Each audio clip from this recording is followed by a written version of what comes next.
మాది ఓ మారుమూల కుగ్రామేమీ కాదు, గుర్తింపు ఉన్న ఊరు. అలాంటి ఊరికి ఎమ్మెల్యే ఇంతవరకు ఒక్కసారి కూడా రాకపోవటం, సమస్యలు తెలుపుతున్నా పట్టించుకోకపోవటం గ్రామంలో చర్చనీయాంశంగా మారిందని వైసీపీ నేత ప్రసాద్ రెడ్డి ఆరోపించారు. కోవూరు ఎమ్మెల్యే వేమిరెడ్డి ప్రసాద్ రెడ్డి ప్రజా మద్దతుతో గెలుపొంది అభివృద్ధి ధ్యేయంగా పనిచేస్తున్నామని చెబుతున్నారని, కానీ గెలుపొందిన నాటి నుండి ఆమె తిరగని గ్రామాలు నియోజకవర్గంలో ఎన్నో ఉన్నాయన్నారు. అందులో బుచ్చిరెడ్డిపాలెం మండలంలోని పంచేడు గ్రామం ఒకటి అన్నారు. 2 ఏళ్లలో ఓ విద్యుత్ ఉపకేంద్ర ప్రారంభోత్సవానికి గ్రామ శివారులో ప్రారంభానికి వచ్చారు, కానీ గ్రామానికి ఇంతవరకు రాలేదన్నారు. గ్రామంలో త్రాగునీరు, రోడ్డులు, డ్రైనేజీలు, పంట కాలువల పూడికతీత వంటి సమస్యలు ఎన్నో ఉన్నాయని అన్నారు. మాది ఓ మారుమూల కుగ్రామమేమీ కాదు, గుర్తింపు ఉన్న ఊరు. అలాంటి ఊరికి ఎమ్మెల్యే ఇంతవరకు ఒక్కసారి కూడా రాకపోవటం, సమస్యలు తెలుపుతున్నా పట్టించుకోకపోవటం గ్రామంలో చర్చనీయాంశంగా మారిందని వైసీపీ నేత ప్రసాద్ రెడ్డి ఆరోపించారు. కోవూరు ఎమ్మెల్యే వేమిరెడ్డి ప్రసాద్ రెడ్డి ప్రజా మద్దతుతో గెలుపొంది అభివృద్ధి ధ్యేయంగా పనిచేస్తున్నామని చెప్తున్నారని, కానీ గెలుపొందిన నాటి నుండి ఆమె తిరగని గ్రామాలు నియోజకవర్గంలో ఎన్నో ఉన్నాయన్నారు. అందులో బుచ్చిరెడ్డిపాలెం మండలంలోని పంచేడు గ్రామం ఒకటి అన్నారు. 2 ఏళ్లలో ఓ విద్యుత్ ఉపకేంద్ర ప్రారంభోత్సవానికి గ్రామ శివారులో ప్రారంభానికి వచ్చారు, కానీ గ్రామానికి ఇంతవరకు రాలేదన్నారు.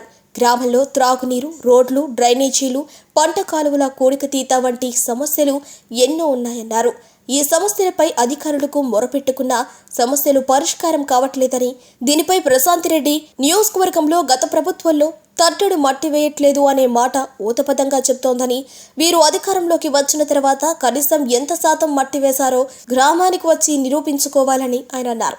ఇప్పటికైనా సేవ చేసేందుకు రాజకీయాలకు వచ్చామన్న ప్రశాంత్ రెడ్డి గ్రామాలలో క్షేత్రస్థాయిలో పర్యటించి సమస్యలను పరిష్కరించాలని ఆయన కోరారు. మా ఊరు గ్రామంలో రోడ్లు భయంకరమైన గుంటలతో ఇదైపోయి ఉన్నాయి.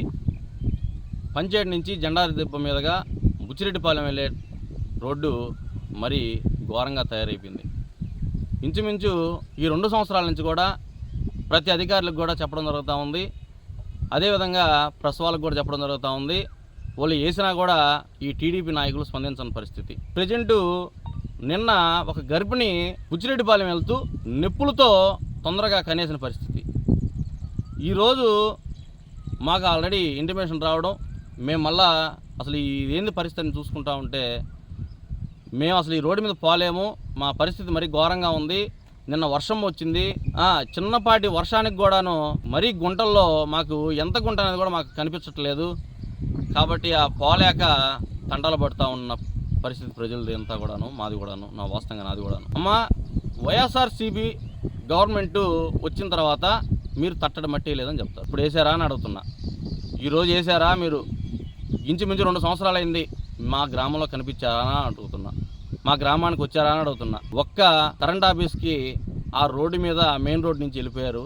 మా గ్రామంలో అడుగుపెట్టారా అని అడుగుతున్నా. మా గ్రామంలోకి ఒకసారి అడుగు పెడితే కదమ్మా మా బాధలు కనిపెడతాయి అని అడుగుతున్నా.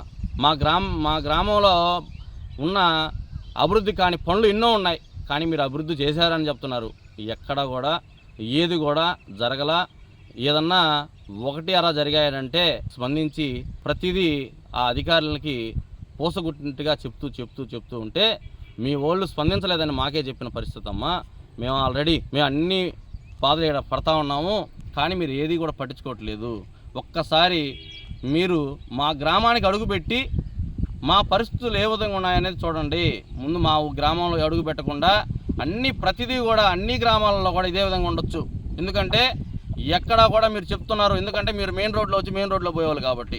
గ్రామాలలోకి వస్తే మా బాధలు ఎలా ఉంటాయనేది మీకు తెలుస్తుంది. ఆ కళ్ళతో మీరు చూడాలి.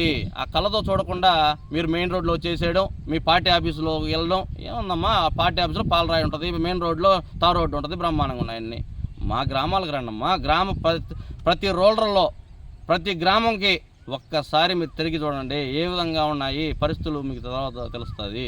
మీరు ఏదో మీకున్న నాయకులు లేదు మీ అధికారులు చెప్పేస్తే వినేసి ఈరోజు మా ప్రజలందరూ కూడా ఇబ్బంది లేకుండా ఉన్నాయనుకుంటున్నారు, కానీ ఏదేం లేదమ్మా. ఆల్రెడీ రైతులు కూడా నానా ఇబ్బందులు పడుతూ ఉన్నారమ్మా. రైతుల స్థాయి ఒకసారి చూడండి అమ్మా. నోటి మాట వేరమ్మా, పని వేరమ్మా. మీరు ఒక్కసారి చూడండి.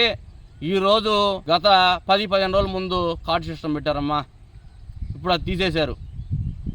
ఈరోజు ఇబ్బంది పడుతూ ఉన్నారు. మళ్ళీ ఒకసారి చూసి చెప్పండి. వచ్చి వాళ్ళు కాదంటోలా ఆ పూడికలు దిగిపోయిరి, ఆ దోమలు వచ్చి కుడతా ఉండే ఒకటే జ్వరాలు. అసలు మేము చేస్తుండే పంచాయతీ వాళ్ళు కూడా ఆ డింగి జ్వరము ఇప్పుడు 10,000 అయింది. మేము వాళ్ళు చెప్తుంటే వాళ్ళు పడుచుకోకపోయిరి. అసలు ఎట్టుందా వాళ్ళు వచ్చి ఒకసారి చూసుకుంటే ఈ కాలం వాళ్ళకి తెలుస్తుంది. మేము చేస్తుంటే వాళ్ళ పాటికి వాళ్ళ పనులు అయిపోయా. సచివాలయంలో చెప్పారా మీరు? సచివాలయంలో సెక్రటరీ కూడా చెప్పా, పిల్లకాయలు అందరు కూడా పోయినారు. 3 సెక్రటరీలు మారారు. 3 పిల్లకాయలు అందరు కూడా పోతా మీరేంది మా ఎందుకు వస్తున్నారు అని చెప్పి పిల్లకాయలు కూడా తరుముకున్నారు వాళ్ళు. ఆయన సెక్రటరీ ఇప్పుడు వచ్చిండే సెక్రటరీ ఎన్ని చేస్తున్నా పడుచుకోవటం లాంగ్ కూడా లోడమంటే లోడకపోయి ఎన్నిసార్లు చెప్పిన మమ్మల్ని పడుచుకోకపోయా.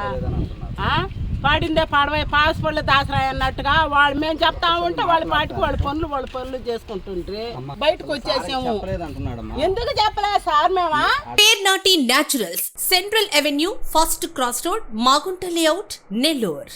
అధునాతన వ్యవసాయ పద్ధతులతో సేంద్రియ ఎరువుల మన్నికతో ఆర్గానిక్ ఫుడ్ ప్రొడక్ట్స్ ను తయారు చేసి మీకు అందిస్తున్న మీ ఆరోగ్యాభిలాషి పేర్నాటి న్యాచురల్స్. అన్ని రకాలైన వెజిటబుల్స్, సీజనల్ ఫ్రూట్స్, పాల ఉత్పత్తులు, సింగిల్ పాలిష్ రైస్, స్వచ్ఛమైన తేనె, పప్పు దినుసులు, గానుగ నూనెలు, మిర్చి, పసుపు, పికిల్స్, నేచురల్ పౌడర్స్, స్వచ్ఛమైన సువాసనలతో హై న్యూట్రిషనల్ వాల్యూస్ తో మీకు అందించడం మా ప్రత్యేకత.